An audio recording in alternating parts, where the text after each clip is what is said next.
How do some people seem to create great business when everybody else is struggling? So if you've come from, say, LinkedIn, looking at a post which I put up about COVID, how COVID obviously has been an incredibly stressful time for the last couple of years. And a lot of businesses have really struggled. Some of them have just gone to the wall because COVID devastated them. But some people have thrived. And there's some people in the middle, most people in the middle have just survived by the skin of their teeth. So what's the difference? Well, it's how you look at, and really it's overcoming how the brain thinks when you're under stress. So it's overcoming what the brain naturally does. And this is what makes people different, who, when there's a problem, can capitalize on it. So this is what this video is all about. So I hope it's going to be useful to you. So when I'm taking my clients through this and I'm mentoring them and working with them, and when they have a problem, because usually people come to me when they have a problem. The first level, I call it the 3 levels of problem solving. The first level is, in thinking, is, oh crap, I'm in trouble, there's a problem. And that's when the fear comes, that's when we look into the future, we see the consequences of not being able to solve this problem. And anybody who tells you that they go, yeah, it's a problem, straight away, keep away from them. Because actually what we do is we go, oh, because no one really wants problems, but most of our life and our brain is set up to deal with this, is solving problems. So anybody in business knows if you can solve better problems for more people, especially people who haven't got that solution, you're going to do well. So most of our brain and most of life is set up to solve problems. It's not actually about goals. And this is the big thing that people get wrong. Everyone thinks you have got to have this goal, I'm going to smash this goal. But actually, most of the time is, if I solve this problem, we make progress. Solve this problem, we make great progress. Solve this problem, wow, brilliant. And now we can do goals. Now we can have fun stuff. So that's the reality of it.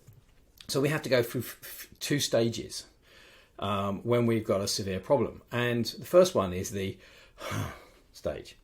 Now, we all know some people, when they get to that stage, they just disappear, crumble, and they're in trouble. Hopefully that's not you. But what we then do is we shift into, how do I solve this problem? So the easiest way to think about this is, you've got a problem and then you work hard, you come up with a solution you need to do, you change the things you need to change, and you go, I'm done, I fixed it. Whew. And the emotion is then relief. It's not celebrating, it's not, yeah, I smashed it. It's like, oh, we've done it. Now, that's really normal. And then what happens is the brain is predominantly, as I said, biased and geared to do that. So we're problem-solving machines. That's what we're good at. So there's a lot of value and a lot of money and a lot of need from other people if you can solve their problems. But what we're talking about is the next step.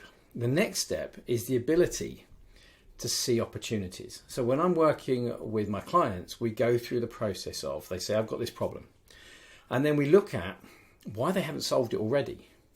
And this usually means there's an underlying problem. There's something deeper, which they don't understand, they don't know about, they haven't spotted, or simply they've been focusing on the symptoms. Most of us focus on the symptoms and we get stressed out by what will be the consequences if we don't solve the problem. So when we can look at the deep problem, for example, retention, we're losing people, and the whole world is having this problem at the moment. When working with clients on this subject, why is that business, or that part of the business, often losing more people than another part? So it may be down to the skills of the leaders and the managers. It may be how it's set up. So working conditions is set up. So there's a reason. There'll always be a reason. So what's the deeper reason that solves that problem much better than what you think is the external problem or the symptoms? So that's the first thing we do. What's the real problem that needs to be fixed? And then what's the solution that allows resolution? You go, whew, we solved it. But the fun thing to do is then say, what's the opportunity we can take from this problem. And this is what people do who spin things round, they change things because they then see there's a chance to really create some real value here and do something that is so different. We can capitalize and earn from it and change our business, our operating structures, because this is an opportunity created by this problem. But here's the thing about how the brain works. It takes a lot of energy and determination to kick yourself out of, I need to solve the problem mode, the fear mode, and to actually be creative. So if you think about it, when you're in fear mode, what you need to do is just solve the problem. And under stress, and the more stress we become under, the less opportunities, the less options we see to solve our problem. And when we are in extreme stress, and this is when people bang on about the fight and flight mechanism, when we're in fight and flight, we're in two, fight or flight. So under stress, our brain tends to limit the amount of options we see. Now, if you think about it, when we're looking at creating opportunities, we then do to be creative. How would we do this differently? Who would we market to differently? How would we change the structure of the team or the company and do it differently? This is a very creative way of thinking. So creativity, you need to kick around lots of options. But we're under stressed, we tend to see far fewer. And when we're really stressed in fight or flight mode, which doesn't happen as much as people say it does, to be honest. But when we're under real stress and COVID and you're going to lose your job or you're going to, the business is going to go, we're going to be hitting this.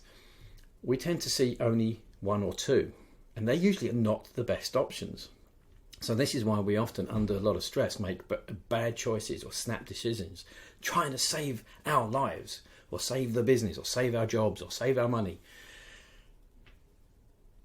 But when we can come out of that and sit back and go, how do we solve this problem? We start to see more options.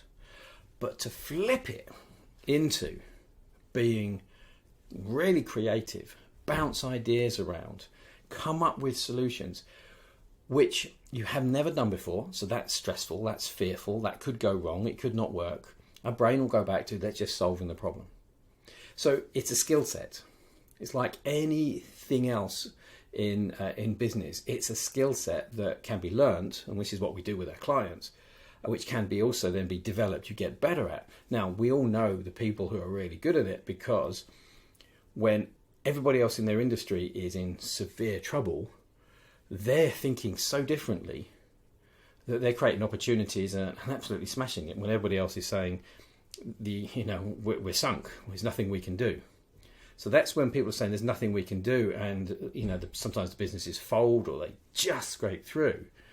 These people are smashing it because they've trained themselves to think radically differently, and perhaps they're more naturally inclined that way. And this is when you think about the iconic entrepreneurs who look at problems and then turn everything on its head and come up with a solution and invent something that has never been done before or done in that way before. This is a process you can learn. This is something we do with our clients all of the time, because it may not always be necessary to grab opportunities. And it can be really hard when you're fighting for your life to survive, to even want to do this, and let alone implement it or put it in place. But there's opportunities in pretty much every problem. But it's about shifting from this natural default of let's just solve the problem, survival, into creativity. But if you do, it makes a massive difference. So how many people in your organization think this way? How many times do you turn it on and go, we got a real problem, but what could we do that can actually push us forwards and change what we do and be a massive advantage for us and for our customers? And they're going to love it, because if we're going to be dealing with this, can we make it that much better as well? So it's a skill that we mentor. It's a process we take people through. Individuals with smaller companies and bigger companies, because there's always opportunities. But it's a skill set under stress to be able to make that happen. And that's what we help people do. So I hope this has been useful to us. Give us a shout if you need this. But the question is really two questions. Do you tend to do this? Are you under stress? And if you're managing a team of people or a team of leaders and managers, how many of them are good at doing this when they're under stress? Because otherwise, well, it's always just problem solving rather than going in the directions that you really could go in. And a lot of people can't do it or can't do it easily. And in times of huge stress like we've had with COVID, we tend to get stuck down here. And this is why there's a big difference between people who grab opportunities because they see them and they go and find out how to make them happen. And most people who get stuck and survive. So I hope this has been useful to you. Give us a shout if this is something you want to explore with us, because we're really happy to show you how it can be done. Anyway, thanks for your time, and yeah, hope to speak to you soon.